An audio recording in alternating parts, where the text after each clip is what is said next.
আমি যেটা আপনাদের বুঝাইতে চাই, ওই জান্নাতুল বাকিতে ঢুকতেই যে কবরটা পড়ে, এখানে হাজী সাহেব আছে, সবাই দেখতে পায় জান্নাতুল বাকি ঢুকতেই সামনে যে কবর পড়ে, ওই কবরটাই হলো ওসমান গনির কবর। আপনার বলেন তো ওসমান গনিকে কিভাবে হত্যা করা হলো আপনার জানেন? কথা কন না, জানা লাগবে ভাইরে। 4 জন খলিফার মধ্যে শুধু একজন, শুধু কয়জন? একজন স্বাভাবিকভাবে দুনিয়া থেকে বিদায় নিয়েছে, তার নাম হলো আবু বকর। তার নাম কি? উমর ফারুককে কিন্তু নামাজ পড়া অবস্থায় পিছন দিক থেকে মারছে। উমর ফারুক এক সময় দেখলো যে তার নামাজ শেষ করার মতন শারীরিক শক্তি নাই, তখন তার পিছনে যে সাহাবী ছিল তাকে টান দিয়ে দাঁড় করায় দিয়ে তিনি ওখানে কাতে পড়ে গেলেন। নামাজ শেষ করার পরে দেখলেন তার দেহ থেকে সব রক্ত ঝরে যাচ্ছে। তাকে কে মারছে ওটাও জানার পরেও তিনি নাম বলেন নাই, কারণ তিনি হত্যা হওয়ার আগেই যদি জনগণ তাকে হত্যা করে, এই কারণে উমর ফারুক তার নাম বলেন নাই। আপনার বলেন তো ওসমান গনিকে কি করা হয়েছে? কথা কয় না, হত্যা করা হয়েছে। আলী হত্যা করা হয়েছে। এখন বলেন, একজন স্বাভাবিক চলে গেলেন আবু বকর, আর 3 জন খলিফাকে কারা হত্যা করলো? কে হত্যা করছে? কাফেরেরা। আজকে কোরআনের মাহফিল বন্ধ করে কারা? হিন্দুরা, খ্রিস্টানেরা না মুসলমানেরাই? কথা কন না কেন?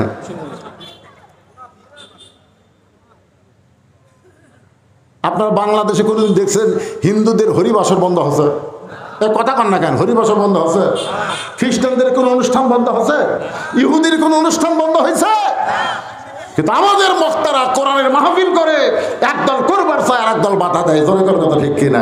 এই যে শালারা বাধা দেয়, এরাই হযরত ওমর ওসমান আলীকে হত্যা করেছে। জনগণের কথা ঠিক, এরা কিন্তু মুসলমান না।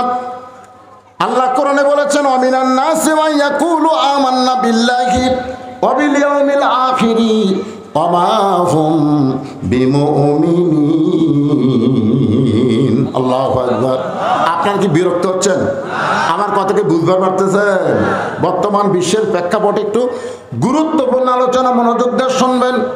সব কথা আসবে আস্তাইনু বিস-সাবরি ওয়াস-সালাহ ইন্নাল্লাহা মা'আস-সাবিরিন।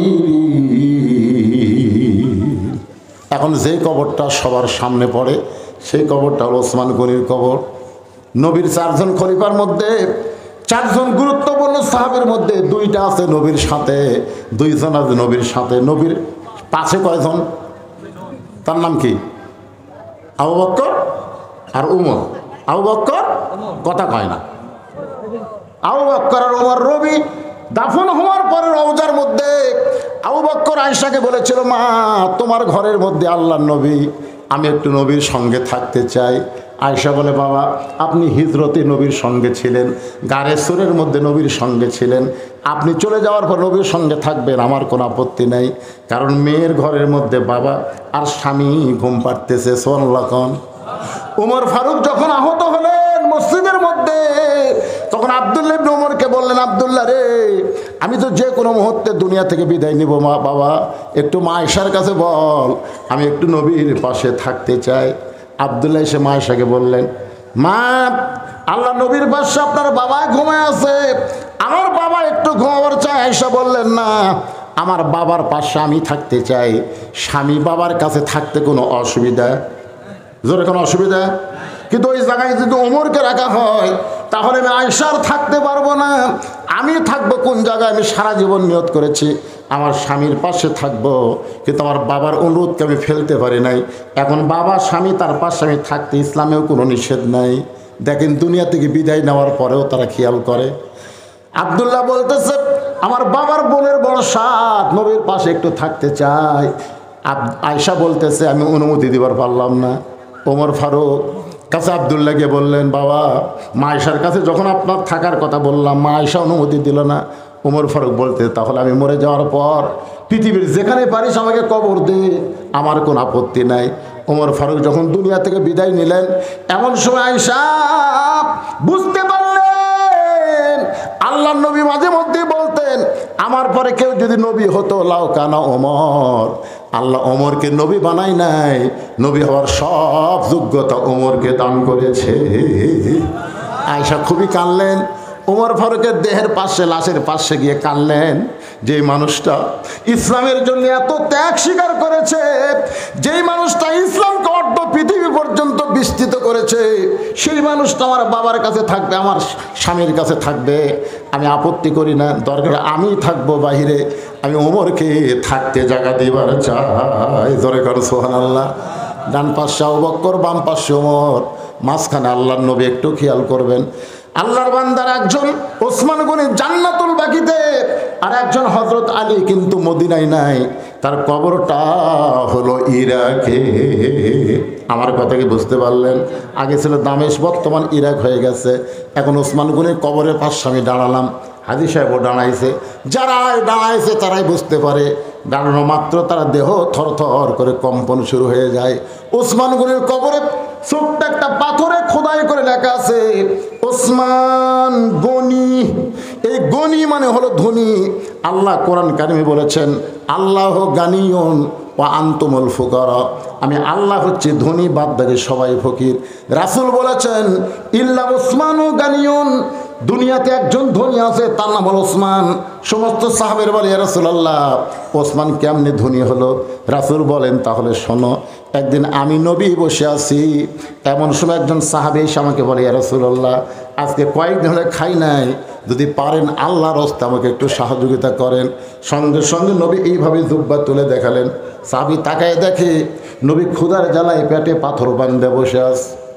সাহাবী যখন যাওয়ার চাই, আল্লাহ রাসূল বললেন, আম্মা সাইলা ফালা তানহার, রে সাহাবী, তুমি আমার কাছে সাইল করলা, তুমি কোথায় যাবা? বলে, হুজুর, আমি ক্ষুধার্ত হয়েছি, কিন্তু আপনার মতন এত ক্ষুধা নাই। আপনি ক্ষুধার জ্বালায় পেটে পাথর বানিয়েছেন হুজুর, আমি অন্য কোথায় যাওয়ার চাই। রাসূল ডাক দিয়ে বলে, সাহাবী রে, অন্য কোথাও যাওয়ার দরকার নাই, তুমি যদি কিছু পাওয়ার চাও তাহলে আমার ওসমানের কাছে যাও। সুবহানাল্লাহ কর না কেন? কার কাছে যাও? নবীর কথা মতো গরীব সাহাবী ওসমান গনির কাছে গেলেন। সন্ধ্যার সময় গিয়া দেখে ওসমান গনির ঘরে আলো জ্বলছে। সে আলোটা একটু বেশি হয়েছে বিধায় ওসমান গনি সলতা টাইনা আলো কমায়। গরিব মনে মনে কয়, আমার বাড়িতে আলো জ্বলে এর চাইতে বেশি, আমি কোনদিন সলতা টাইনা আলো কমাই না, এত কৃপণের কৃপণ, সে আমারে কি দান করবে? নবীর কাছে গিয়ে বলে, রাসূলুল্লাহ, আপনি দিবার পারেন না তো কি আছে, এমন একটা কৃপণের কাছে আমারে কেন পাঠালেন? আল্লাহ রাসূল বলে, তুমি কি তোমার অভাবের কথা কইছো? বলে, বলার চান্স পাই নাই। নবী বলেন, আবার যাও। পরদিন সকালবেলায় আবার ওসমান গনি দরবারে গিয়ে দেখে ওসমান গনি সারা ঘুম পড়ার কারণে মাথার নিচে যে বালুস ছিল, ওই বালুস ফাটা তুলা ঘরের মাথায় পড়ে গেছে। বাজান ওসমান গনি ওই তুলা খোটায় বালিশের খোলের মধ্যে ঢুকায়। গরিব মনে মনে কয়, এর চাইতে বেশি তুলা যদি আমার ঘরে পড়তো, আমি সামটা দিয়ে ঝাড় দিয়ে তুলা ঝাড়াইতাম। কিন্তু এই বেটা এমন কৃপণের কৃপণ, সামান্য তুলা বালিশের খোলের মধ্যে ঢুকায়। নবীর কাছে গিয়ে বলে, রাসূলুল্লাহ, আপনি দিবার পারবেন না, ঠিক আছে, এমন কৃপণের কাছে আমার কেন পাঠাইছেন? রাসূল বলে, তুমি কি তোর হবের কথা কইছো? বলে, এমন পরিবেশ দেখলাম, বলার সাহস পাইলাম না। আল্লাহ রাসূল বলেন, আবার যাও। পরদিন সকালবেলায় নবীর কথা মতো গরিব সাহেব ওসমান গনির দরবারে এসে দেখে ওসমান গনি খালি গায়ে বসে আছে। খালি গায়ে বসে থাকা দেখে গরিব একটু থমকে দাঁড়ালেন, খালি গায়ে কেন? হঠাৎ দেখতে পায় তার কোলের মধ্যে থেকে একটা জুব্বা টেনে বের করে, কয়েক জায়গায় জুব্বা ছিঁড়ে গেছে। ওই জুব্বাটা সেলাই করবে, কিন্তু শুয়ের মধ্যে সুতা ঢোকাবার পারতেছে না। ওসমান গনি শুয়ের মধ্যে সুতা ঢোকাবার চায়, কিন্তু এই দিক দিয়ে পার হয়ে যায়, সেদের মধ্যে সুতা ঢোকে না। ওসমান গনি এই কষ্ট দেখে গরিব বলতে, ওসমান ভাই, আপনার শুয়ের মধ্যে একটু সুতা ঢুকাই দিলে কেমন হয়? ওসমান সালাম দিয়ে বলে, ভাইজান, তাহলে তোমার বড় উপকার হয়। গরিব শুয়ে হাতে না যেই মাত্র সুতা ঢুকাইছে, ওসমান গনি খপ করে ধরে বলছে যে, ভাই, আল্লাহ তোমাকে ধনী বানায়া দিছে। সুবহানাল্লাহ পান না কেন?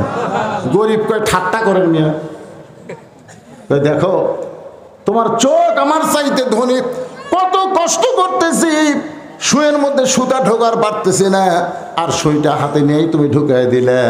আল্লাহ চোখের দিক দিয়ে তো আমার চাইতে তোমাকে ধনী করেছে। আমরা কিন্তু কেউ গরিব না। আমি টাকার দিক দিয়ে আমার বেশি, কিন্তু খাওয়ার দিক দিয়ে আমি দুর্বল। আমার সামনে যখন গরু দেয়, দই দেয়, মিষ্টি দেয়, আমি কিন্তু বলি ভাই চলবে না। আর আমার ড্রাইভার যখন হাড্ডিত কামড় মারে, ও বড় শব্দ ওঠে। আমি বললাম রে আমার টাকা আছে, খাওয়া নাই। আর তোর টাকা না থাকলে খাওয়া আছে, ধরে কোন কথা ঠিক কিনা? একজনের বাড়ি আছে দেখবেন, একজনের 3 তলা বাড়ি আছে, ঘুম নাই। আর একজনের বাড়ি নেই কিন্তু ঘুম আছে, আছে না নাই? ধরে কোন দেখবেন এই ভুটভুটির মধ্যে ঘুম পাড়তেছে, লাখ টাকা ভুটভুটির উপর ঘুম পাড়তেছে। আর ওই 3 তলা বাড়িতে এসি দেওয়ার ঘুম হয় না, ঘুমের ট্যাবলেট খাই তার উপরে ঘুম ধরে না। ধরে কোন কথা ঠিক? তাহলে কে ধনী কে গরিব? ওসমান গরিব আর ভাইজান, এই যে সুয়ের মধ্যে সুতা ঢুকাই দিলাম, এর বিনিময়ে তুমি কি চাও? গরিব বলতেছে কিছুই চাই না, খেলে হাতটা ছাড়া দেন, আমি যাবার চাই। বলে এত উপকার করলে তুমি যাবার চাইলে যাবার দেবো না, বিনিময়ে কি চাও? গরিব বলে ভাইজান কিছুই চাই না, হাতটা ছাড়া দেন। কারণ যে কৃপণের কৃপণ একে দিবে।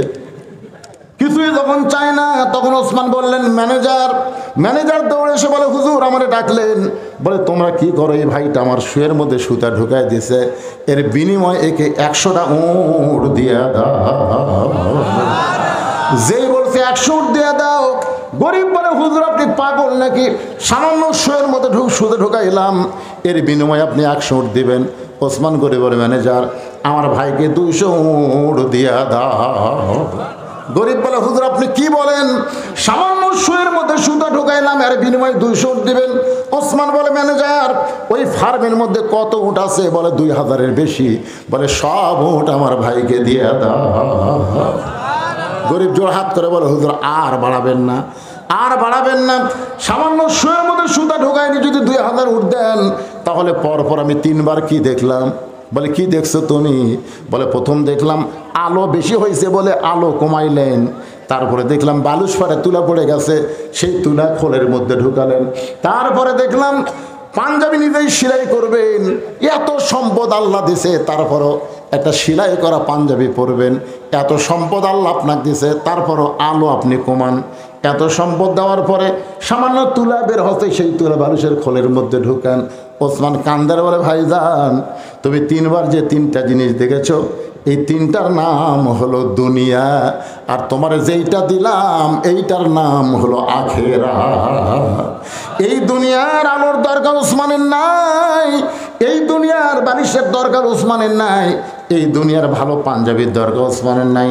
ওসমান হলো আখিরাতের কাঙ্গাল। লিল্লাহি তাকবীর। সেই মানুষটা যদি অর্থমন্ত্রী হয়, তাহলে বলেন তো দ্রব্য মূল্যের দাম বাড়বে? কতক্ষণ দাম বাড়বে? আজকে সকালবেলা এক জিনিস কিনেন, বিকালবেলা দেখবেন আর একটা দাম। তার মানে বোঝা গেল অর্থমন্ত্রী জনগণের জন্য কোনো অর্থ খরচ করে না, অর্থ হয়তো অন্য কোনো জায়গায় পাচার হয়ে যায়। ধরে কোন কথা ঠিক না ভাইরে? যেখানে হক কথা একটু বলার দরকার। আমাকে বাংলাদেশে তো অর্থ নাই, ধরে কোনো অর্থ নাই।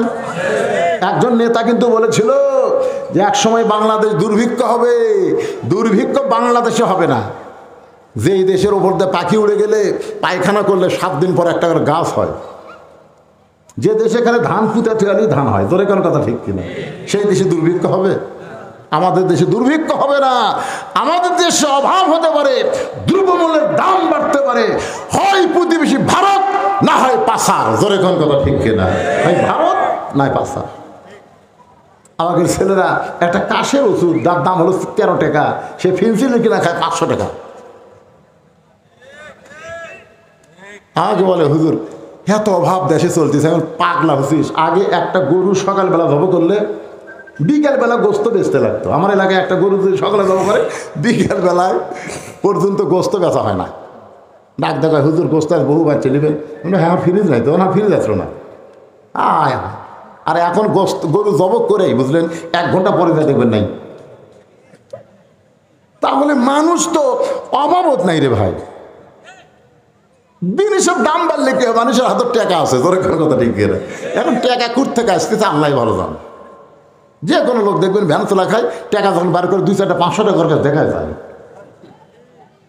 তার মানে বোঝা গেল সুষম বন্টন যদি বাংলাদেশে চালু হতো আর জাকাত ভিত্তিক অর্থনীতি যদি চলতো, আমাদের বাংলাদেশে কোনো অভাব আমরা মুখ দিয়ে উচ্চারণ করতাম না। বলে কোন কথা ঠিক না? ওসমান গনি বলে, ইয়া রাসূলুল্লাহ, আমার ভাইটা 3 দিন হলে না খেয়ে আছে, এটা যদি আমি আগে জানতাম আমি নিজে না খাইয়া আমার ভাইয়ের বাড়িতে খাবার পৌঁছে দিতাম। এতক্ষণ ওয়াজ শোনার পরে কি বুঝলেন? অর্থমন্ত্রীর কথার সাথে কামের মিল আছে?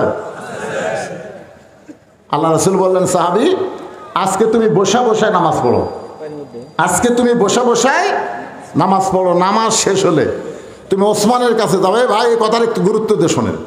নামাজ শেষ হলে তুমি ওসমানের কাছে যাবে, ওসমান এমন দেওয়া দিবে তোমার আর না খেয়ে থাকা লাগবে না।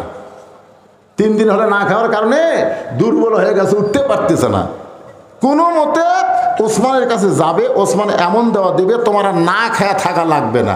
আপনারা বলেন তো, রাসূল কি অন্যায় কিছু কইছে? ওই সাহাবী ফুফায় ফুফায় কাঁদতেছে। আল্লাহ নবী বললেন, নামাজ শেষ করে ওসমানের কাছে যাবা।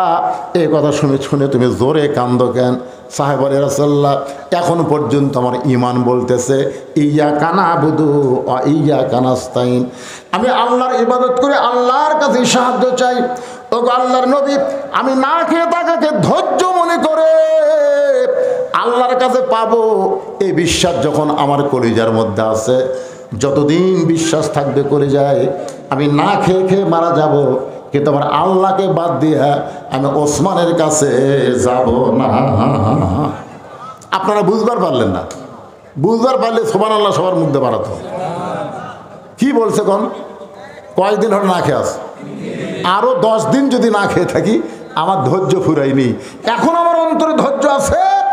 চাইতেই যদি হয়, পাইতেই যদি হয়, ইয়্যাকা না'বুদু ওয়া ইয়্যাকা নাস্তাইন, আমি যার ইবাদত করি তার কাছেই চাই, সে আল্লাহ দিবার পারে, এই বিশ্বাস যতক্ষণ আমার থাকবে ততক্ষণ আল্লাহ বাদ দিয়ে আমি ওসমানের কাছে যাব না। সুবহানাল্লাহ। সঙ্গে সঙ্গে নবী বললেন, আজকে আসরের নামাজ দেরিতে হবে। কি হবে? এই বলে আল্লাহর নবী ওই দুর্বল সাহাবীর দিকে যখন পা বাড়ালেন, মেহরাব থেকে দুর্বল সাহাবীর দিকে নবী যখন পা বাড়ালেন, এমন সময় হযরত ওমর আল্লাহর নবীর সামনে বসে বললেন, ইয়া রাসূলুল্লাহ, আপনার জুতার পরশে আল্লাহর আরো ধন্য হয়। হুজুর, আপনার জুতার পরশে আল্লাহর আরো ধন্য হয়। আপনি দুর্বল সাহাবীর কাছে যাবেন কেন? আপনি হুকুম দেন, পরে চ্যাং দোলা করে আপনার কাছে নিয়ে আসতেছি। সাল্লাল্লাহু আলাইহি ওয়াসাল্লাম। মানে নবী যাবে কেন? নবী কেন যাবে? আপনি কেন হুকুম দেন? হুজুর, আমরা কি কারণে আছি? অর্থাৎ ধর্ম উঠবেন না পারে, হাঁটবেন না পারে, কলত করে নিয়ে আপনার সামনে দিন, আপনি যাবেন কেন? আল্লাহ রাসূল বলেন, ওর শুধু দুর্বল সাহাবী দেখতেছ, ওর ঈমান কি এইটা তুমি দেখো না। রাসূল এরকম আলোচনা করতেছে, পিছন দিকে এক সাহাবী দাঁড়িয়ে আছে পিছনে। আল্লাহ রাসূল বলেন, বসো। সাহাবী বসে না। রাসূল বললেন, বসো। সাহাবী বলে, হুজুর, আপনি বসতে বললেও আমি বসতে পারতেছি না, কারণ আমি একজন রাখাল। যখন বেলাল আজান দেয় সব কাজকাম বাদ দেয়, নামাজ পড়তে দৌড় দিই। আসা দেখি মসজিদ ভরে গেছে। আমি তখন বারান্দাত দাঁড়িয়ে আপনার পিছনে নামাজ পড়ি। নামাজ পড়ার পর আপনি যখন আলোচনা করেন, দূরে বসে আপনার আলোচনা শোনা যায়, কিন্তু আপনার শোনার মুখটা আমি দেখতে পাই না। এই জন্য দাঁড়িয়ে দাঁড়িয়ে আমি আপনার চেহারা দেখে শান্তি পাই। হুজুর, আমাকে বসতে বলেন না। সঙ্গে সঙ্গে আল্লাহ রাসূল বললেন, সাহাবীরা রে, তোমরা মাঝখানে রাস্তা করে দাও, মাঝখানে তোমরা রাস্তা করে দাও। সমস্ত সাহাবীরা যখন মাঝখানে রাস্তা করে দিল, এমন সময় নবী উঠে গিয়া ওই রাখাল সাহাবীর সঙ্গে দেখা করলো। জোরে কোন সুবহানাল্লাহ। নবী তাকে তার কাছে ডাকে নাই, বরং নবী তার কাছে গেল। ইমাম মালিক রহমতুল্লাহ আলাইহি বলেন, পৃথিবীর যেখানেই তোমরা থাকো না কেন, নবীর মহব্বত যদি কলিজার মধ্যে নিয়ে নবীর সুন্নত আদর্শ পালন করে নবীর প্রতি বেশি বেশি দরুদ পড়ো, তুই মদিনায় যাবার না পারলে কি হবে? মদিনার নবীকে আল্লাহ তোমার ভাঙ্গা বাড়িতে পাঠায়া দিবে। বিশ্বাস করেন না আপনারা? বিশ্বাস করেন না? 11 সালে যখন হজ করতে যায় প্রথম, তখন এক ভ্যানওয়ালা, তখন কিন্তু এই অটো ভ্যান ছিল না, এখন যে খালি টার্মিনালি ভ্যান চলে, এর কে তা মশান আছে ভাই। এই আপনাকে রাস্তাতে তখন আসি, এ অটোওয়ালা মনে হয় গাড়ির সাথে বেঁধে দিবি, ওই নামাবি না। আমি বহু জায়গায় বলি এদের ব্রেক কিন্তু দুর্বল। যখনই অটো তুটবে বলবে জোরে চালাবি না। ওরা মানে পাও দিয়ে মারতেছিল তো সেরকম টানলি যায় ওকে কি মশান মানে পাইলট হয়ে গেছে। অটো হ্যান্ড চালায় মনে হয় সাইজ পাইলটের মতন। তো তখনকার এই অটো আসলে তাই পাও মারা লাগতো। আমার কয় হুজুর আপনি যখন মদিনাত যাবেন আমার সালামটা রাসূলকে দিবেন। আমি ভ্যানালার হাত ধরে বললাম ভাই আমি তোমার সালাম দিবার পারবো না, কারণ আমি জীবনে যাইনি, আমার সালাম ঠিক মতো পুষবে কিনা, আমি আমার ডালে টেনশন করতেছি তোমারটা কেমনে দেবো।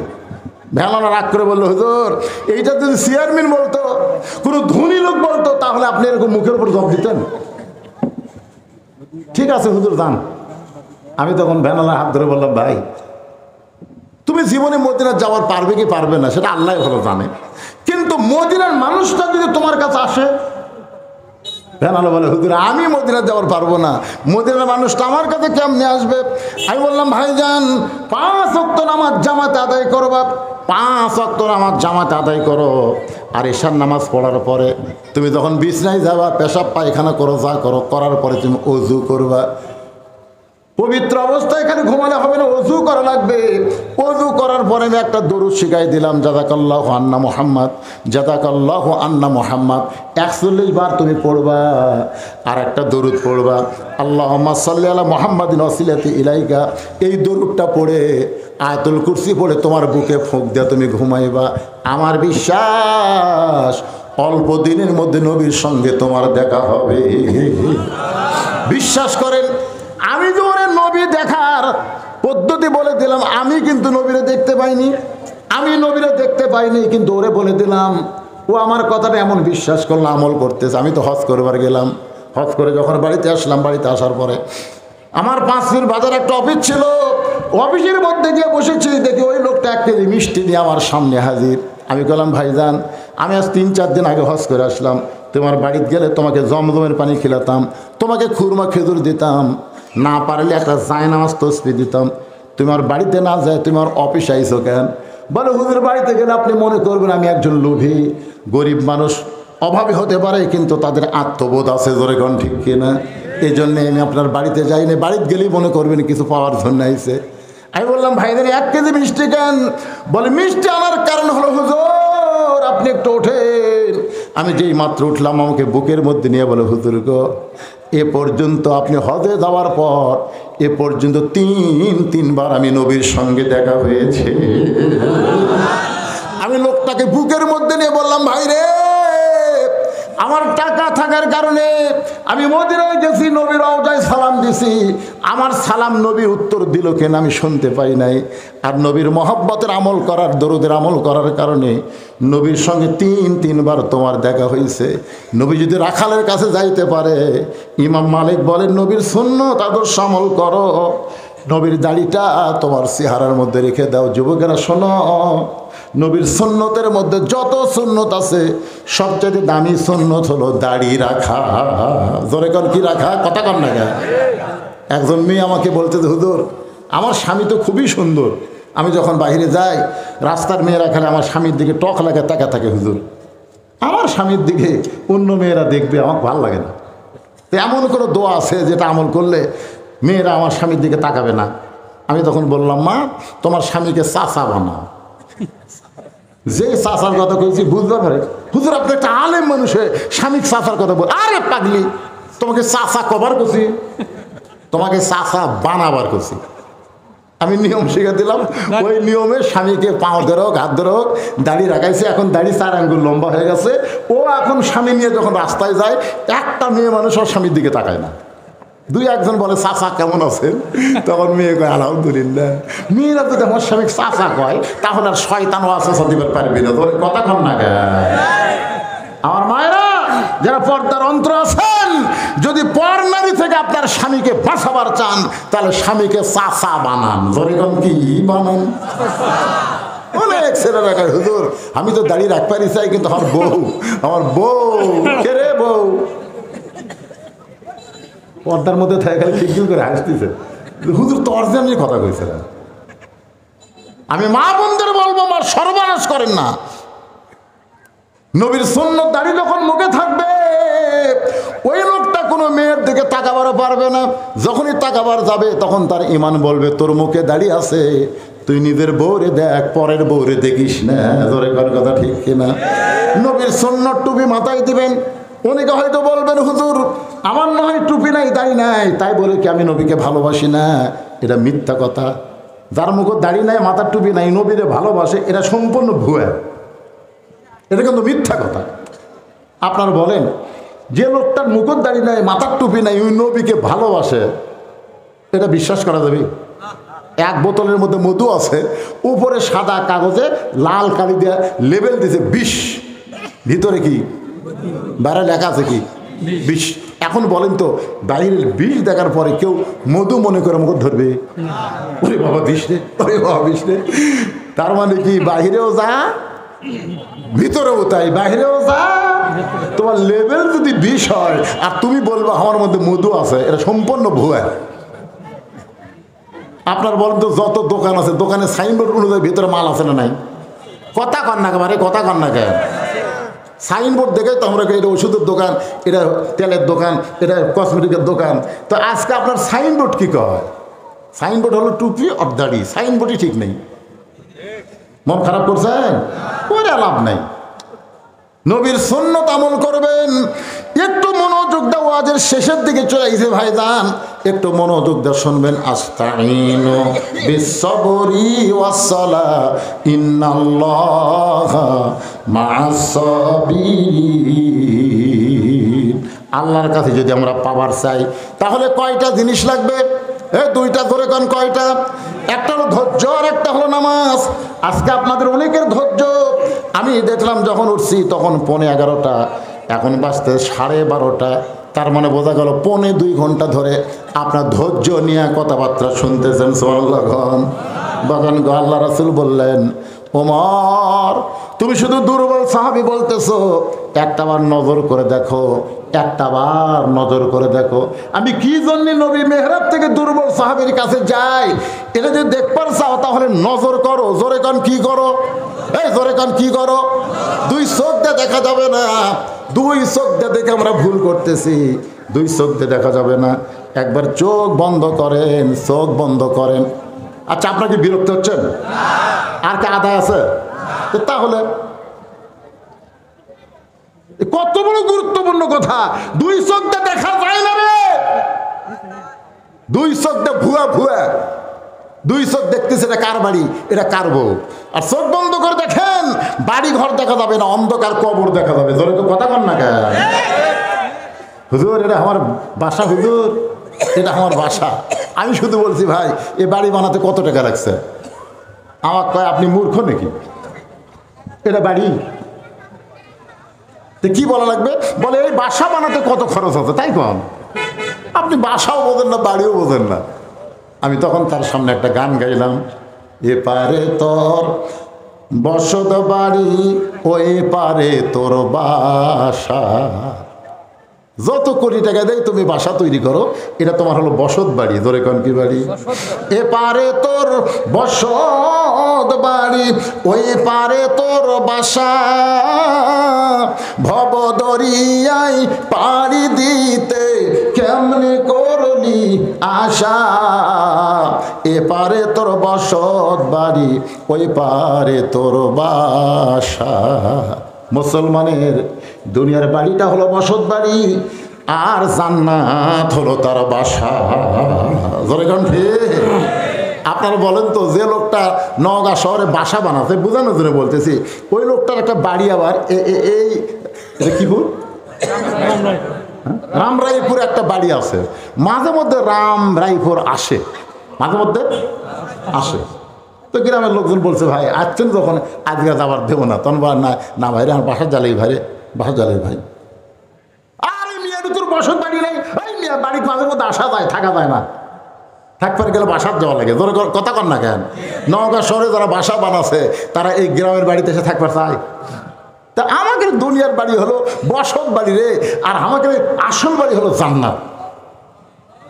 অথচ আমরা দুনিয়াতে এসে আর যাবার চাই না, মনে করতেছে আইসি আর যাবো না রে। শালা খুবই বোকা। আব্দুল আলিম যে গানটা গাইছে, গানটার অর্থ আছে না নাই? তাহলে সবাই একটু গুনগুন করে গাও বাজান। এই যুবকের, এই এখনকার তো ভাইরাল গান বাড়াছে, একটা মানুষ হইয়া তুমি কয়জনকে বিলাও মন। হেরে যুবকেরা শোনোনি? ওকে তোমার ভালোবাসা অন্তরটা কয়লার মতন, এরকম ভাইরাল গান না।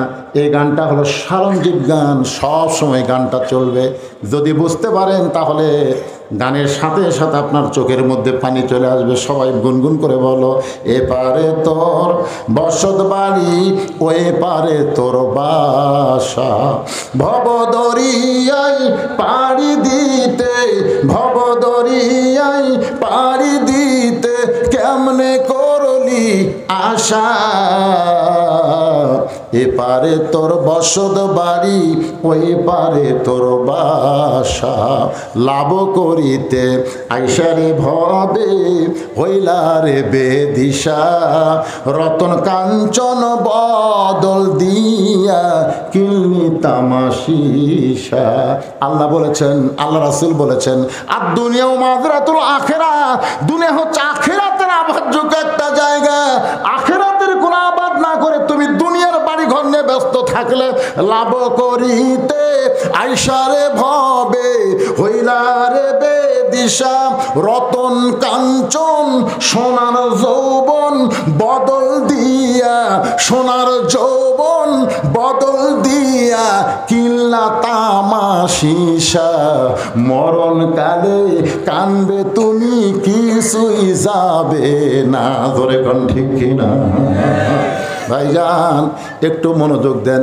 রাসূল বলে, ওমর দুই চোখ দিয়ে শুধু দুর্বল সাহাবী দেখতেছো, আমি নবীর যাবার চাইলে তুমি আমাকে যাইতে বাধা দাও, একবার নজর করে দেখো, নজর করে দেখো।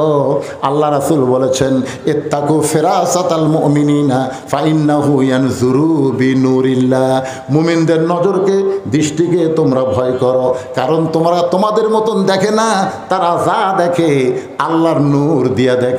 সঙ্গে সঙ্গে ওমর ফারুক দুটা চক্ষু বন্ধ করে দুর্বল সাহাবীর দিকে যেই মাত্র তাকাইছে, এইরকম ওমর ফারুক কাঁপতে কাঁপতে, একটা শক্তিশালী সিংহ কাঁপতে কাঁপতে ঠাস করে মসজিদের মাজার মধ্যে পড়ে যায়। সমস্ত সাহাবীর বলে, রাসূলুল্লাহ এটা কি হলো, কি হলো? রাসূল বলে, তোমরা ধৈর্য ধরো, নিজে থেকেই ওমর এক সময় হুঁশ ফিরে পাবে। ওমর যখন ফিরে পায়, ওমর দৌড়ে গিয়া ওই দুর্বল সাহাবীকে বুকের মধ্যে চাইফা নেয়। তোরে কোন সুবহানাল্লাহ। সমস্ত সাহাবী বলে, ওমর ভাই চোখ বন্ধ করে তুমি কি দেখলা? ওমর কান্দে আর বলে, সাহাবীরা রে, 3 দিন হলে না খেয়ে থাকার পরও আল্লাহর নামাজে এসে তার ইমান তেমন বাইরে গেছে। আমি দেখতেছি যদি আসমানের সূর্যটা আল্লাহ টান দিয়া ওই দুর্বল সাহাবীর ইমানটা যদি আসমানে লটকায় দেয়, এই সূর্যের চাইতেও বেশি পাওয়ার হবে। আর এই পাওয়ারটা কেবলমাত্র নামাজের মাধ্যমেই বান্দা অর্জন করতে পারে। নামাজ এমন একটা ইবাদত, যে ইবাদত ওয়াসজুদ ওয়াক্তারিব, একমাত্র সেজদা আপনাকে আল্লাহর নৈকট্য হাসিল করতে পারে। জনগণ ঠিক কিনা? আল্লাহ পাক আমাদের সবাইকে তৌফিক দান করুক, সকলে বলেন আল্লাহুম্মা আমিন। যে কয়জন মানুষ বসে আছি ভাই, এই যে ইস্তেখারা নামাজ পড়ে মোনাজাত, আমরাও এখানে মোনাজাত করব। আসমানের বালা, জমিনের বালা থেকে আল্লাহ যেন আমাদের আবাদগুলোকে হেফাজত করে। দোয়া করার দরকার আছে না? কথা কেন আছেন না? জমি তো প্রতিদিন বিকালে ঘুরতেছেন আর মশান মারতেছেন, এবার ফলন ভালো হবি রে। কে খুশি? বেজার কে? তবে সুবহানাল্লাহ আলহামদুলিল্লাহ বললে শয়তান বেজার হয় না। শয়তান মন খারাপ করে, কিন্তু খুব একটা বেজার হয় না। আর আল্লাহু আকবার যখন বলবেন, যত জোরে বলবেন শয়তান তত জোরে দৌড় দেয়। রাসূল বলেছে, জোরটা যদি বেশি হয়ে যায় তাহলে শয়তানের পাছা দিয়ে বাতাস বাড়ায়। ধরে কম কি বাড়ায়? পিছন দিক দিয়ে বাতাস বাড়ার লক্ষণ ভালো। তাহলে আমরা শয়তানকে আশেপাশে রাখবো না, দূরে তাড়াই দেব। লিল্লাহি তাকবীর।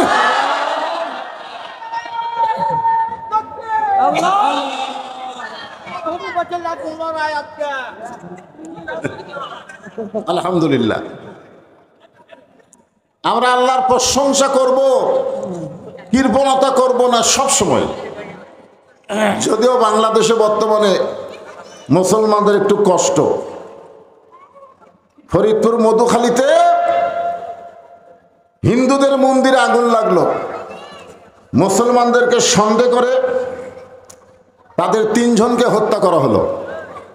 মুসলমানদেরকে কেন হত্যা করা হলো? তার আন্দোলন স্বরূপ একটা মিছিল বের করা হয়েছে, সেই মিছিলে আবার পুলিশ গুলি করে 4 জনকে হত্যা করছে। এই তো হলো আমাদের বাংলাদেশের মুসলমানের অবস্থা। নিজের দেশে বসবাস করেও মনে হয় আমরা পরদেশী, ঠিক কিনা বলেন? আমি ভারতে গিয়ে এক মুসলমানকে জিজ্ঞাসা করলাম, তোমরা ভারতে কেমন আছো? বলে, হুজুর খুব বিপদে আছি। বাংলাদেশের হিন্দুকে জিজ্ঞাসা করলাম, তুমি কেমন আছো?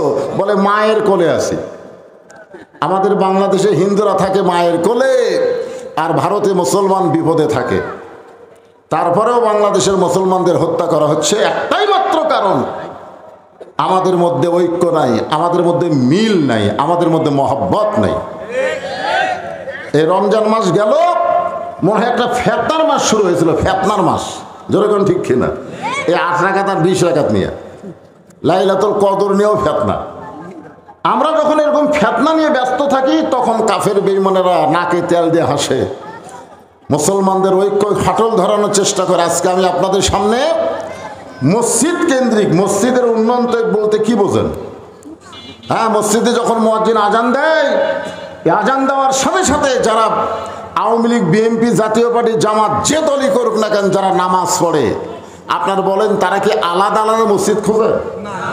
যে ওটা আওয়ামী লীগের মসজিদ, ওটা বিএনপির মসজিদ, ওইটা জামাতের মসজিদ, এরকম করে মসজিদ আছে? বরং যারাই নামাজ পড়ে তারা সবাই এক মসজিদের মধ্যে ঢোকে। আপনারা কি কোনোদিন দেখছেন যে বর্তমান সরকারে আওয়ামী লীগ ওরা সামনে কাতার? দেখছেন কোনোদিন? বিএনপি দ্বিতীয় কাতার, জাতীয় পার্টি তৃতীয় কাতার, জামাত ইসলাম চতুর্থ কাতার, দেখছেন? বরং একই কাতারের মধ্যে ডান পাশে আওয়ামী লীগ, বাম পাশে বিএনপি, মাঝখানে জামাত, কাতার সোজা করতেছে। একমাত্র নামাজের জামাতে পারে বিশ্বের সমস্ত মুসলমানকে এক কাতারে আনতে। জোরে কোন কথা ঠিক কি না? মসজিদের উন্নয়ন বলতে মসজিদ খালি টাইলস ফাইজ দিয়ে সাইজ করলে হবে না। মসজিদের উন্নয়ন মানে মসজিদ আমাদের সবাইকে নামাজ কায়েম করতে হবে। বাবা নামাজ পড়লেও বেটা নামাজ পড়া লাগবে, দাদা নামাজ পড়লে নাতিও যাওয়া লাগবে। জোরে কোন ঠিক কিনা? সেই মসজিদকে সামনে নিয়েই আমি আপনাদের সামনে আজকের আলোচনা করব ইনশাআল্লাহ। আমি কি আপনাদের নতুন বক্তা? নতুন? আমার দেখেননি, আমারও আর শোনেননি এমন একটা শ্রোতাও আজকের মাহফিলে নেই। তারপরেও কমিটির মধ্যে একটা উসখুস ভাব। এর আগে অন্তে কয়েকবার আইছি আমি, ওয়াজের শেষের দিকে গামছা টামছা দিলে আপনারা নাকি 2-4 দিন উঠে যান। তা আমাকে বলতে যদি এবার ওয়াজ শুরু করার সাথে সাথে আমাদের এই কামটা করে দিয়ে আপনি যতক্ষণ প্রাণ খোলা ওয়াজ করেন আমাদের কোনো টেনশন নেই। তো আদায় তো হচ্ছিলই, ঠিক কিনা কোন? তো এই আদায়ের মধ্যে আর একটা নতুন আদায়, সেটা হলো গামছা আপনাদের কাছে যাবে। মসজিদকে ভালোবেসে, মসজিদের উন্নয়ন কল্পে, মসজিদের মহব্বত, বিশ্বাস করবেন মসজিদ কার ঘর? 1 টাকা হলেও, 1 টাকা তো কেউ দিবেন না, 10 টাকা হলেও তো আল্লাহর ঘরে আপনি দিবেন। আর ওই টাকাটা আল্লাহ আপনার জন্য জান্নাতে একটা ঘর বানায় দিবে। এই জন্য আপনাদের কাছে গামছালা কোথায়, ব্যাগালা কোথায়? ভিতরে নামে। এখন আদায় শেষ করে দিয়ে আমি একটানা মসজিদকে সামনে নিয়ে আলোচনা করব। হ্যাঁ, সবাই যার পকেটে যা আছে যতটুকু দেওয়া সম্ভব আপনি ততটুকু দান করবেন। একটা অনুরোধ করে আপনাদেরকে, ছিঁড়া ফাটা অচল টাকা দেবেন না, কারণ গামছাই টাকা আদায় করলে দেখা যায় অনেক টাকার চলে না। এই জন্যে আল্লাহ কোরআনে বলেছেন, এই শোনেন, দান করার আগে দান করার গুরুত্ব সম্পর্কে শোনেন। আল্লাহ বলেছেন, লান তানালুল বিররা হাত্তা তুনফিকু মিম্মা তুহিব্বুন। তুমি যেইটাকে মহব্বত করবে ওইটাই আল্লাহ রাস্তায় তুমি দিয়ে দিবে। আপনি বলেন তো, আপনার পকেটে যদি 3টা নোট থাকে, একটা 500, একটা 200, একটা 100, এই 3টার মধ্যে মহব্বত কোনটারে করেন? এই কোনটা করেন, 100 না 500? তো তাহলে আল্লাহ কি বলতেছেন, যেইটা তুমি মহব্বত করো ওইটা আমাকে দিয়ে দাও। আমাকে দেওয়া মানে তোমারই থাকা। জোরে কোন সুবহানাল্লাহ। দুনিয়াতে যেগুলো টাকা তুমি রাইখা যাবে, মরার সঙ্গে সঙ্গে তোমার কোনো কাজে আসবে না। আর যেইটা আল্লাহকে দিয়ে দিবে ওই ওইটা তোমার নামে জান্নাতে আল্লাহ একটা অ্যাকাউন্ট খুলে দিবে। ধরে কেন সুবহানাল্লাহ। এই জন্যে এই ব্যাগের মধ্যে দিয়ে দেন। ছেলেবেলা তোমরা অনেক ইন্টারনেট কিনে নষ্ট করতেছ, আজকে একটু জান্নাতের একটু ফ্যাক্সি দাও, এই ব্যাগের মধ্যে জেলে দিবে, ওরা জান্নাতে লুট হয়ে যাবে। দাও, সবাই দাও, 10, 20, 50, 100 টাকা যে যা পারেন আল্লাহর রাস্তায় দান। কে 2 জন নামলো কেন? এই 2 জন আর কেউ নামছে? সবাই বার করেন জিকির করেন লা ইলাহা ইল্লাল্লাহ, লা ইলাহা। আমার মায়েদের মধ্যে আপনাদের নিজস্ব লোক, বিশেষ করে মেয়েদের মধ্যে আদায় করা ভালো। তারপরেও যদি মেয়েরা যদি না থাকে তাহলে এমন বয়স্ক লোক মেয়েদের মধ্যে পাঠাবেন যে মেয়েদের দেখলে তার কিছুই মনে হয় না। আবার এমন ছোট বাচ্চাকে পাঠাবেন যে মেয়েদের দেখে কিছুই মনে করে না। এরকম হয় ছোট, না হয় বুড়া। সবচেয়ে ভালো মেয়েরাই মেয়েদের মধ্যে আদায় করা, যদি কোন ঠিক কিনা? কারণ আদায় করতে গিয়ে পর্দার খেলাফ হোক, ও ভাবি কয় টাকা দিচ্ছেন ভাবি, এভাবে আদায় করা যাবে না। কিছুদিন আগে এক মাহফিলে দেখলাম সব দেওয়ারাগুলা আদায় করবার গেছে। ভাবি 10 টাকা কেন, 50 টাকা দেন ভাবি। এই টেস্ট থেকে শোনা যাচ্ছে। আপনারা বলেন সওয়াব হচ্ছে না পাপ হচ্ছে? হ্যাঁ, সওয়াব না পাপ? এই জন্য মা বোনদের মধ্যে বিশ্বস্ত লোককে আপনারা পাঠাবেন। আফতাব হোসেন সাবেক মেম্বার 1000 টাকা। আফতাব হোসেন মেম্বার। আমি তো টেজে তাতে করবো না, তাহলে গামছা ব্যাগের মধ্যে। আফতাব হোসেন সাবেক মেম্বার সাহেব, উনি 1000 টাকা দান করেছে নগদে। আল্লাহ তার দানকে কবুল করুক, জোরে কোন আমিন। এই আদায়টা কমপ্লিট হলে একটা নামাজ হবে, কোনো টেনশন মুক্ত আছে একবারে। লা ইলাহা ইল্লাল্লাহ, লা ইলাহা ইল্লাল্লাহ। পাহাড় পর্বত নদ নদী এ নামে গাহে নিরবধি। পাহাড় পর্বত নদ নদী এ নামে গাহে নিরবধি। আমার আল্লাহ নামের এতই মধু, আল্লাহ নামের এতই জাদু, লুকিয়ে রাখছেন হে আল্লাহ। লা ইলাহা ইল্লাল্লাহ, লা ইলাহা, লা ইলাহা ইল্লাল্লাহ মুহাম্মাদুর রাসূলুল্লাহ। সকলে বলি সাল্লাল্লাহু। আল্লাহ নবীর নাম শোনার পরে যে দরুদ পড়ে না তার খবর কি? বখিল। এই রমজান মাসে হাদিসটা রাসূল মেম্বরে উঠতেছেন জুমার দিনে, প্রথম থাকে পা দিয়ে বলেন আমিন, দ্বিতীয় থাকে পা দিয়ে বলেন আমিন, তৃতীয় থাকে পা দিয়ে বলেন আমিন। কয়বার আমিন করছে? সাহাবারা জিজ্ঞাসা করলেন, রাসূলুল্লাহ আপনি যখন দোয়া করেন সেই দোয়াতে আমরা আমিন আমিন বলে আপনার সাথী হয়ে যায়, কিন্তু আপনি আমিন কইলেন কে দোয়া করলো এইটা তো আমাদের জানা নাই। আপনি খালি আমিন আমিন কইলেন, দোয়াটা করলো কে? আল্লাহর নবী বললেন, রে সাহাবীরা, ফেরেশতা জিবরাইল আমার কাছে আল্লাহর একটা দোয়া নিয়ে হাজির। আল্লাহ বলতেছেন রমজান মাস পাওয়ার পরে নিজের জীবনের গুনাহ মাফ নিতে পারলো না, সে ধ্বংস হয়ে যাক। দোয়া করছেন কে? রমজান মাস পাওয়ার পরও নিজের জীবনের গুনাহ মাফ করে নেবার পারলো না, সে ধ্বংস হয়ে যায়। ফেরেশতা জিবরাইল বলেছেন আমিন, আমি নবীও বলেছে আমিন। আল্লাহ দোয়া করেছেন বাপ মা দুনিয়াতে জীবিত থাকার পরেও যে সন্তান তার ঠিকানা জান্নাত করে নিবার পারলো না, সে সন্তান ধ্বংস হয়ে যাক। জিবরাইল বলেছেন আমিন, আবার আল্লাহর নবী বললেন আমিন। তৃতীয় হচ্ছে আল্লাহর নবীর নাম শোনার পরে নবীর মহব্বতে যে দরুদ পড়বে না, আল্লাহ বলেছেন সে ধ্বংস হয়ে যাক। কি হয়ে যাক? ধ্বংসের দোয়া কে করছেন? কথা কয় না কে? আর নবী যদি আমিন কয় এই দোয়া কবুল হবে? হবে না? কত পার্সেন্ট? তো 100% কবুল হবে।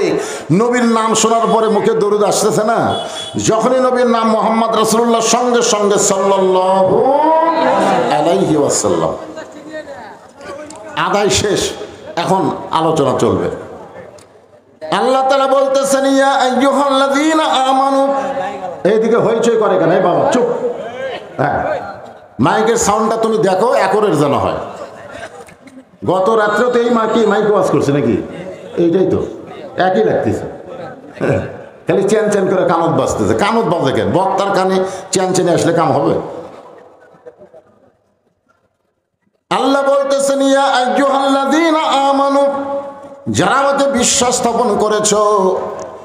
এই মাহফিলে আমরা যত লোক বসে আছি আমরা বিশ্বাস করি কাকে? জোরে বলেন। আল্লাহ বলতেছেন, যারা আমাকে বিশ্বাস স্থাপন করেছো, তোমরা যারা মুমিন, তোমরা যদি আমি আল্লাহর কাছে কিছু পাবার চাও, যদি আল্লাহর কাছে কিছু পাবার চাও, বর্তমানে আমরা আল্লাহর কাছে বৃষ্টি চাই। জোরে কোন কি চাই? আপনাকে রানীনগরে নামাজ হয়নি? জোরে কোন হয়নি? এই নামাজের নাম কি? সালাতুল ইস্তেখারা। এরকম করে দোয়া করা লাগে, উল্টে উল্টে এরকম করে দোয়া করি। এটাই এরকম, মানে নবী যেরকম করেছেন আমাদেরও সেরকম করা লাগবে। আপনারা মনে করতেছেন যে এইটা বুঝি এখনই আল্লাহ বৃষ্টি বন্ধ করছে। আরে আমাদের নবীর সময়ও লম্বা সময় বৃষ্টি হয় নাই। নবী তখন সাহাবীদের নিয়ে নামাজ পড়ে আল্লাহর কাছে বৃষ্টি চাইছে। আল্লাহ কিন্তু বৃষ্টি দিছে, দেয়নি? কিন্তু এখন গোটা বাংলাদেশ আজ কমপক্ষে 200 জায়গায় এই নামাজ হয়েছে রোদের ভিতরে, কিন্তু বৃষ্টি হচ্ছে না। বৃষ্টি না হওয়ার পিছনে কারণ কে জানেন? আচ্ছা, গতকাল আমি মনে করেন দোয়া করলাম, আল্লাহ বৃষ্টি দাও। তখন যারা আমাকে দাওয়াত দিয়েছে মাহফিলের, তারা কি বলতেছে? আজকে বাদ দিয়ে দেও আল্লাহ, ঠিক না? আজকে যখন আবার রানীনগরে নামাজ হচ্ছে তখন কিন্তু আপনারাই কইছেন, কিন্তু আজকে যদি বৃষ্টি হয় তা আমাদের ওয়াদের কি হবে? আমরা চাচ্ছি বৃষ্টি, আর যারা ধান কাটতেছে ওরা বলে আরো 15 দিন পরে হোক। জোরে কথা কন না কেন? সমস্যা তো এই জায়গায়। আল্লাহ এখন কোন দিকে যায়? আল্লাহ কোন দিকে যাবে? হ্যাঁ, বৃষ্টি কি হবে না? জোরে করা হবে না? তবে রফিকুল আলম একটা শিল্পী আছে, উনি বলেছিলেন অনেকদিন আগে গানের মধ্যে, বৈশাখী মেঘের কাছে জলসে তুমি কাঁদবে। বৈশাখ মাসে বৃষ্টি ছাওয়া মানে ঝড় ছাওয়া। জোরে কোন কি ঝড়? বৃষ্টি খেলে ঝরঝর করে পড়ি, পড়ার আগে সাইজ করে দিয়ে যাবি। জোরে কোন কথা কন না? আমরা আল্লাহকে বলবো, আল্লাহ বৃষ্টি না দাও, না দেওয়া অসুবিধা নাই, কিন্তু যে তাপ চলতেছে, যে গরম চলতেছে, গরমটা একটু কমায় দাও। জোরে কোন ঠিক কিনা? আপনারা বলেন তো, আজকে কি একটু গরম কমেনি? কথা কোন কমছে কি কম নাই? হ্যাঁ, এখন আসেন আল্লাহর কাছে আমরা কিভাবে চাবো। আল্লাহ বলতেছেন, আস্তাইনু বিসসবরি ওয়াসসালাত ইন্নাল্লাহা মা'আস সাবিরিন। যদি আল্লাহর কাছে আমরা কিছু পাবার চাই তাহলে ধৈর্য আর নামাজের মাধ্যমে চাওয়া লাগবে। কিসের মাধ্যম? হ্যাঁ, এটা কি আমার কথা না কোরআনের কথা? একটা হাহু করবেন। ধৈর্যের নামাজের ভিতর দিয়ে চাইতে হবে। এখন আপনাদের কাছে আমার প্রশ্ন হলো, পৃথিবীর কোন জায়গায় আমাদের ধৈর্য কম আর কোন জায়গায় ধৈর্য বেশি? আপনাদের কাছে আমার প্রশ্ন, পৃথিবীর কোন জায়গায় গিয়ে আমরা বেশিবার ঘড়ি দেখি? কথা কয় না। আর কোন জায়গায় যাই আমরা ঘড়ি দেখি না? এই দেখছেন, ওই সাইড থেকে একজন চিল্লা কয়, আর আপনার কথা বোঝেন না। মসজিদে যান না আপনারা? যান।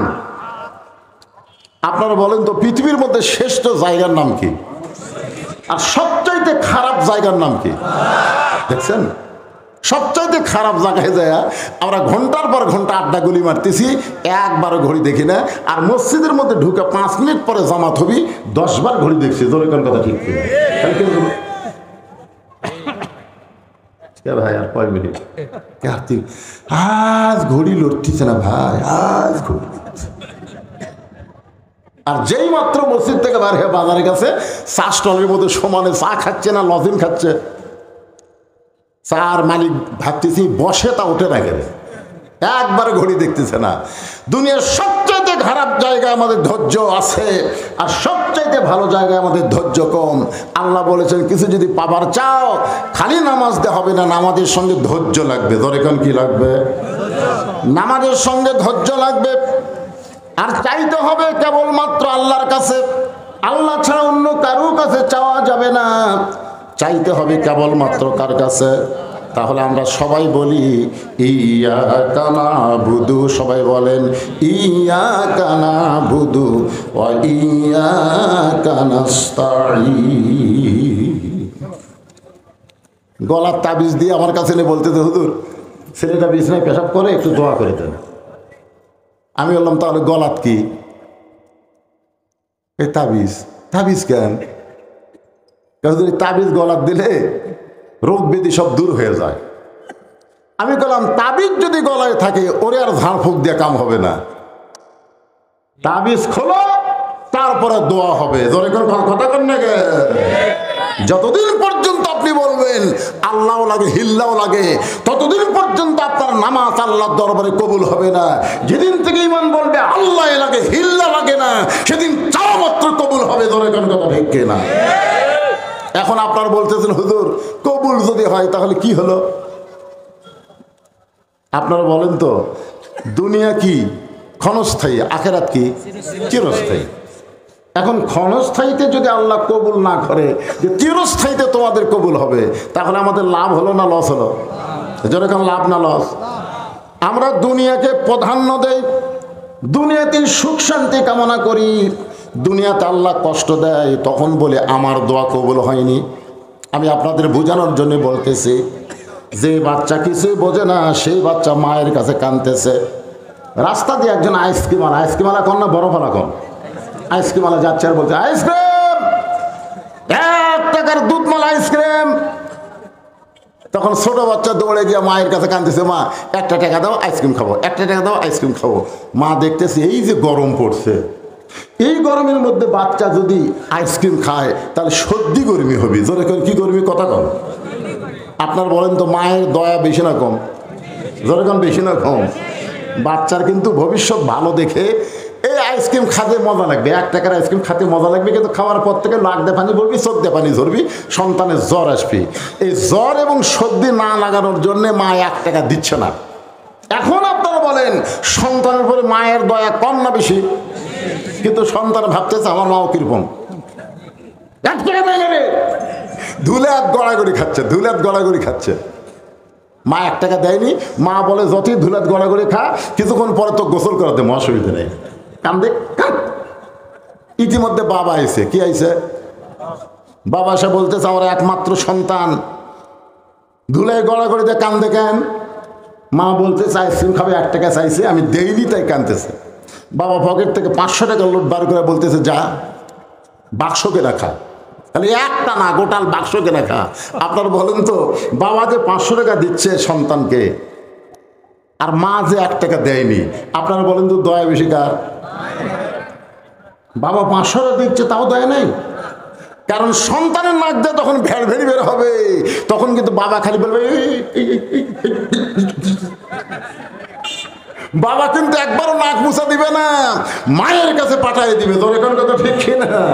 বাবা মনে করছে কান্দিস না, এই সামান্য কান্না বন্ধ করার জন্য বাবা সন্তানকে 500 টাকা দিয়ে বলতেছে বাক্স কিনা খা। বাবা আনন্দে মাতিয়া সাগরে ভাসাইয়া সেই যে চইলা যায় খবর লয় না, মাজন ধরিয়া উদরে কতই কষ্ট করে, 10 মাস পরে পায় প্রসবের বেদনা, এমন দরদি ভাবে কেউ হবে না আমার মা, মা গো। সন্তান 500 টাকা পায়া কান্নার ভালো মারা বেড়া দিছে, টাকা খালি হাতের মধ্যে ডলতেছে, আরো জোরে জোরে কানতেছে। বাপ কয় রে 500 টাকা দিলাম তাও কান্দে। মা বলতেছে 500 চিনে, ওকে 1 টাকা দাও। আর 1-এর সাথে সম্পর্ক আছে, 500-র সাথে নাই। যে 1 টাকা দিছে সন্তানে 1 টাকা নিয়ে মারছে দৌড়, 500 ফেলা দিছে। আমাদের দুনিয়ার সাথে সম্পর্ক থাকার কারণে আমরা দুনিয়ার 1 টাকা বুঝি, আখিরাতের 500 টাকা আমরা বুঝতেছি না। জনগণ কথা ঠিক কিনা? ওই সন্তানের সম্পর্ক কার সাথে? 1 টাকার সাথে। জনগণ কয় টাকার সাথে? পরে 500 দিয়ে আর কান্না থামাতে পারবেন? আল্লাহ আমাদেরকে এত ভালোবাসে, আমাদের একটা দোয়াও কিন্তু ফেরত আসতেছে না, সমস্ত দোয়াই কিন্তু আখিরাতের জন্য আল্লাহ কবুল করতেছে। জোরে কোন কথা ঠিক কিনা?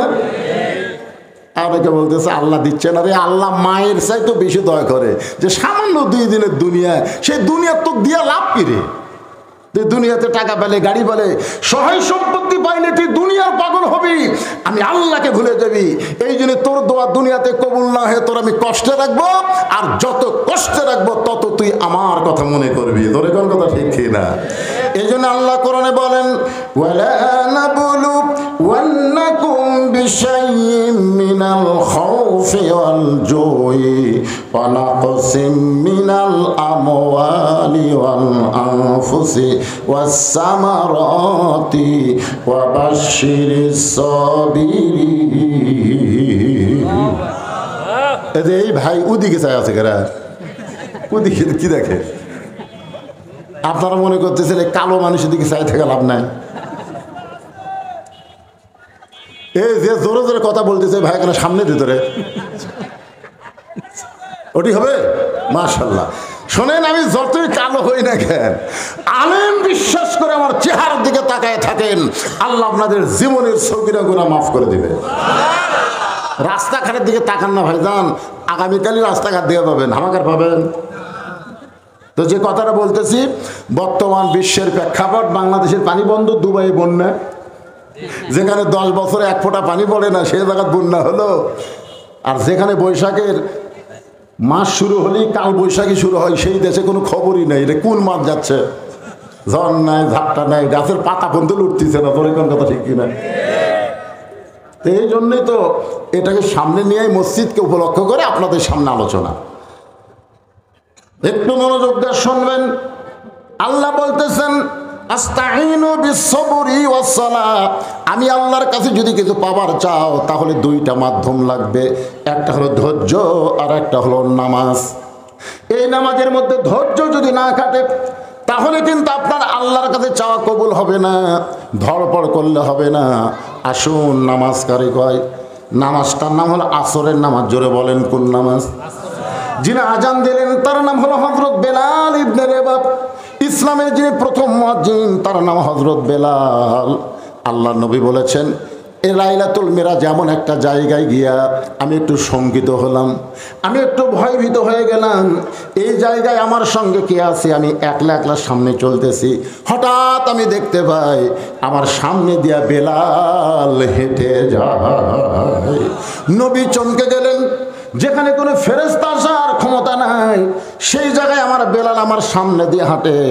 মিরাজ পাড়ি দিয়ে যখন নবী দুনিয়াতে ফিরে আসলেন, বেলালকে ডাক দিয়ে বলে, বেলাল রে, আমি তোকে আল্লাহর আসমানে দেখেছি।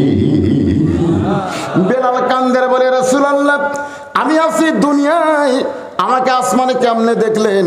আল্লাহ রাসূল বলে, বেলাল রে, তুই এমন কি আমল করিস রে বাজান, যে আমল করার কারণে তুই বেলাল দুনিয়াতে থাকলেও আল্লাহ তোরে আরশের মধ্যে ঘুরাই।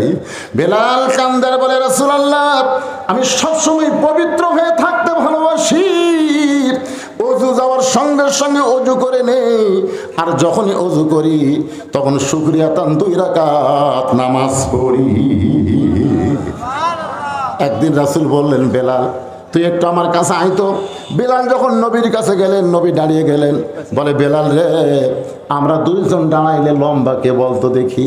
বেলাল বলে, হুজুর, আপনি হলেন ইমাম আর আমি হলাম মুয়াজ্জিন, আপনি হলেন নবী আর আমি হলাম সাহাবী, আমার চাইতে তো আপনি উঁচুই হবেন, আমার চাইতে আপনি 1.5 হাত লম্বা আছেন। আল্লাহ নবী কান্দার বলে, বেলাল রে, দুনিয়াতে আমি নবী তোর চাইতে লম্বা হলে কি হবে? হাসরের ময়দানে আল্লাহ তোকে আমার চাইতে লম্বা করে দিবে। বেলাল কান্দার বলে, রাসূলুল্লাহ, হাসর ময়দানে আমার লম্বা করার কারণ কি? আল্লাহ নবী বললেন, বেলাল, তুই হইলি মুয়াজ্জিন, মুয়াজ্জিনকে আল্লাহ এত সম্মান দিবে, তোর মাথায় একটা টুপি পরানো হবে, যেই টুপিটা পূর্ণিমার চাঁদের চাইতে আলো দিবে। যে বেলাল আজান দিলে আল্লাহর আরশে পৌঁছে যায়, ধরে কারণ সুবহানাল্লাহ। সেই বেলাল আসর আজান দিয়েছে। আজান দেওয়ার সঙ্গে সঙ্গে সাহাবীরা মসজিদের মধ্যে হাজির হয়ে গেল। মসজিদে হাজির হওয়ার পরে যখন জামাতের সময় হয়েছে, এমন সময় আল্লাহ রসুল বেলালকে বললেন তুমি আকামত দাও। হযরত বেলাল যখন আকামত শুরু করলেন, নবী তখন মেহরাবের মধ্যে ঢুকলেন। নবী যেই মসজিদে হাদিসটা বর্ণনা করতেছেন সেই মসজিদের নাম হলো মসজিদে নববী। মসজিদ নববীতে কিন্তু মেহরাব আছে, কিন্তু মসজিদে কোবার মধ্যে মেহরাব নাই। যারা হজ করছেন, হজ তো করছেন করেননি? আপনি করছেন, হজ করছেন কোনটা? ও মাশাআল্লাহ। দেখি যারা হজ করছেন তারাই দুই মসজিদ দেখছেন। মসজিদে কোবা হচ্ছে মদিনায় হিজরত করার পরে রাসূল প্রথম নির্মাণ করছেন। প্রথম যে মসজিদটা মদিনায় নির্মাণ করছেন সেই মসজিদের নাম কি? মসজিদে কোবা। সেই মসজিদে 2 রাকাত নামাজ যদি কেউ পড়ে, আল্লাহ এত খুশি হয় তার আমল নামায় একটা উমরা হজের সওয়াব দিয়ে দেয়। কিন্তু মসজিদে কোবার মধ্যে কিন্তু ইয়া নাই, মেহরাব নাই। আর মসজিদ নববীতে মেহরাব আছে। আপনাদের মসজিদে মেহরাব আছে না নাই? মেহরাব মানে বোঝেন তো, যে জায়গায় ইমাম ঢুকে নামাজ পড়ায়। ফতুয়ার কিতাবে আছে ইমাম যখন মেহরাবের মধ্যে ঢুকবে তখন পুরা ঢোকা চলবে না, অন্তত পায়ের অর্ধেক মসজিদের মধ্যে রাখতে হবে। রাসূল বলেছেন মেহরাব মসজিদের অংশ, তবে মসজিদ না। না বাড়ির দিকে এতক্ষণ ধরে কি বুঝলো? হাই, সামান্য একটা আলো নেই আর অন্ধকার এতই খারাপ লাগতেছে। জানেন সবচাইতে বড় অন্ধকার হলো কোরআনের আলো বাংলাদেশে থাকার পরও মানুষের তৈরি আইন দিয়ে যখন সমাজ চলে, ওই সমাজটা সবচাইতে বেশি অন্ধকারে আছে। ধরে কোন কথা ঠিক কিনা? যেন একটা স্লোগান আছে, আল কোরআনের আলো, আল কোরআনের আলো একজন কথা সংসদে জালো। আমি বলবো হিকমতের মার দেওয়া লাগবে, ঘরের মধ্যেও না, সংসদেও না। আমরা বলবো আল কোরআনের আলো সব জায়গায় জালো, সব জায়গায় আল্লাহর কোরআন দরকার আছে না নাই? এই যে একটু আলো গেছে, আয় আয় চ যাই। কোথায় যাচ্ছেন ভাইজান? আমি বললাম একটা মোনাজাত করবো, হাজার হাজার মানুষ আমরা একটা আল্লাহর কাছে ফরিয়াদ করব। এই মসজিদের উন্নয়ন করবে মাহফিল। আমি একটা কথা আপনাদের বলি, মসজিদের উন্নয়ন করতে গেলে নিজের গ্রামের লোক বেশিরভাগ দান করা লাগবে। ধরে কোন ঠিক কিনা? প্রত্যেক গ্রামে একটা করে মসজিদ আছে না নাই? তা আপনাদের মসজিদ তো মাশাআল্লাহ সেই রকম হয়ে গেছে। তারপরে উন্নয়নে যাটুকু আদায় হয়ে গেছে আলহামদুলিল্লাহ। আর গ্রামের লোক আপনারাই দিবেন, বাইরের লোকের কাছ থেকে যেটা পাচ্ছেন আলহামদুলিল্লাহ। সবাই ইস্তেগফার করুন, আস্তাগফিরুল্লাহ আল্লাযী লা ইলাহা ইল্লা হুয়াল হাইয়ুল কাইয়্যুম আতুবু ইলাইহি। একটা বাচ্চা ক্যান্সার হচ্ছে, দোয়া চাই। আরে ছোট একটা বাচ্চা ক্যান্সার হচ্ছে। আমি গতকাল যেখানে মাহফিল করলাম ওখানে সভাপতি সাহেবের একটা নাতি 5 বছর বয়সের সন্তানের ব্লাড ক্যান্সার। আমাকে বলছে তো আগামীকাল মাহফিলকে একটু দোয়া করবেন। এখানে একটা ছোট্ট বাচ্চা, তারা অসুস্থ, 500 টাকা দোয়া চাইছে। সদকা তো তারুদ্দুল বালা। আল্লাহ এই দান সদকার কারণে বাচ্চাকে পুরোপুরি সুস্থতা দান করুক। জোরে কোনো আমিন। যারা এরকম দান করবেন মনে করেন না যে মাইকে আপনার নাম ঘোষণা করলে আপনি সওয়াব পাবেন, তা না। প্রকাশ্যে দানের চাইতে গোপনে দান করা সওয়াব কম না বেশি? আপনারা বলেন বাংলাদেশের যত বড় বড় কাজ হয়েছে এই কাজগুলো কি প্রকাশ্যে দানে হচ্ছে না গোপন দানে হচ্ছে? যত বড় কাজ দেখবেন এই মসজিদে যতটুকু উন্নত হয়েছে আপনি খোঁজ করে দেখেন, গোপনেই বেশি দান হয়েছে। প্রকাশ্যে দেওয়ার চাইতে গোপনে দান বড় বড় দেয়, ইনশাল্লাহ আপনারা দিবেন, অসুবিধা নেই। আল্লাহুম্মা আমিন। আল্লাহুম্মা আনতাস সালাম ওয়া মিনকাস সালাম তাবারাকতা ইয়া যাল জালালি ওয়াল ইকরাম। আয় আল্লাহ তাআলা, কঠিন গরমের ভিতরে তাপদাহ চলতেছে, তারপরেও তোমার বান্দা বান্দিরা আরামের বাড়ি ঘুমকে বাদ দিয়া কোরআন হাদিসের মহব্বত কলিজার মধ্যে নিয়ে এই জান্নাতের বাগানে বসে বসে আলোচনা শোনার শেষ আমি গুনাহগারের সঙ্গে রহমতের দরজায় ফকির হয়ে দোকানা হাত তুলেছে। মেহেরবানি করে আজকের মাহফিল আমাদের সকলের হেদায়েতের জন্যে, নাজাতের জন্যে, জান্নাতের জন্যে কবুল করো। এই মাহফিলের শুরু থেকে শেষ পর্যন্ত যত আলোচনা হয়েছে আল্লাহ, এর মধ্যে যদি ত্রুটি হয়, ভুল হয়, মাফ করে দিও। এর যা হাদিয়া মঞ্জুর করো সোনার মদিনায় নবী পাকের রওজা মোবারক আল্লাহ কবুল করে নাও। तमाम अंबिया करम, असहाबी करम, ताबिनी करम, तवा ताबिनी करम, तमाम पृथिवीर माटिर निचे যত মুমিন মুমিনা শুয়ে আছে আল্লাহ সকলের ওয়াফারে হাদিয়া কবুল করেন। আল্লাহ আমরা যারা হাত তুলেছি, আমাদের জনম দুঃখনী মা যাদের কবরে চলে গেছে, বাবা যাদের কবরে চলে গেছে, সবাই বলেন রব্বির হামহুমা কামা রব্বায়ানি সগীরা। বাপ মা যাদের কবরে গেছে আল্লাহ বাপ মার কবরকে জান্নাতের টুকরা বানায় দেন। রামরাইপুর মসজিদকে কিয়ামত পর্যন্ত কবুল করেন। এই মসজিদে নগদে বাগিতে প্রকাশ্যে গোপনে যারা দান করেছে আল্লাহ সকলের দানগুলোকে জান্নাতের বিনিময় হিসেবে কবুল করেন। মসজিদ কমিটির সম্মানিত সভাপতি, সহসভাপতি, সেক্রেটারি, কেশিয়ার, মসজিদের সদস্য, ইমাম, মুয়াজ্জিন, খতিব, মুসল্লি সকলকে আল্লাহ কবুল করে নেন। আজকের মাহফিলের সম্মানিত সভাপতি, সহসভাপতি, প্রধান অতিথি, বিশেষ অতিথি, প্রধান মেহমান সহ আল্লাহ আজকের মাহফিলে যারা আমরা হাত তুলে আমিন আমিন করতেছি সকলকে আল্লাহ তুমি কবুল করো। পর্দার অন্তরালের মা বোনেরা আবিদা সালিহা পদ্মানিজি কবুল করে। মা ফাতেমার চরিত্র দান করো। ছোট্ট একটা বাচ্চা অসুস্থ, আমরাও যারা অসুস্থ হাত তুলেছি আল্লাহ আল্লাহ সবাইকে সুস্থতার নিয়ামত দান করে দাও আল্লাহ। আসমানের বেলা আসমানে নাও, জমিনের বেলা জমিনে ডাবায় দাও আল্লাহ। বাদগুলো মাঠে ময়দানে রহমত বরকত দিয়ে হেফাজত করো আল্লাহ। রহমতের বৃষ্টি দান করো, রহমতের বৃষ্টি দান করো আল্লাহ। উত্তপ্ত বাংলাদেশকে তুমি ঠান্ডা করে দাও আল্লাহ। রহমতের বাড়িধারা বর্ষণ করে দাও আল্লাহ। কে কোন নিয়ত করে হাত তুলেছে আল্লাহ সকলের নেক নিয়ত নেক আশাকে তুমি কবুল করো। যারা দান করেছে সকলের দানগুলোকে জান্নাতের বিনিময়ে কবুল করো আল্লাহ। আমাদের সবাইকে 5 ওয়াক্ত নামাজি হওয়ার জন্য তৌফিক দাও আল্লাহ। যে যুবকেরা কষ্ট করে মেহনত করে এত সুন্দর আয়োজন করেছে রামরাইপুরের প্রত্যেকটা যুবককে 5 ওয়াক্ত নামাজ মসজিদে জামাতের সঙ্গে আদায় করার তৌফিক দিয়ে দাও আল্লাহ। সুবহান রাব্বিকা রাব্বিল ইজ্জাতি আম্মা ইয়াসিফুন ওয়া সালামুন আলাল মুরসালিন। কয়েকজন বিদেশে আছে দোয়া চেয়েছে, অনেক টাকাও তারা দিয়েছে আল্লাহ। প্রবাস জীবন কষ্টের জীবন আল্লাহ, সেখানে তাদেরকে ভালো রেখো, তাদের কামায় আরও বরকত দিয়ে দাও আল্লাহ। তারা যে নিয়তে দোয়া চেয়েছে আল্লাহ তাদের নেক নিয়ত নেক আশায় কবুল করো। সুবহান রাব্বিকা রাব্বিল ইজ্জাতি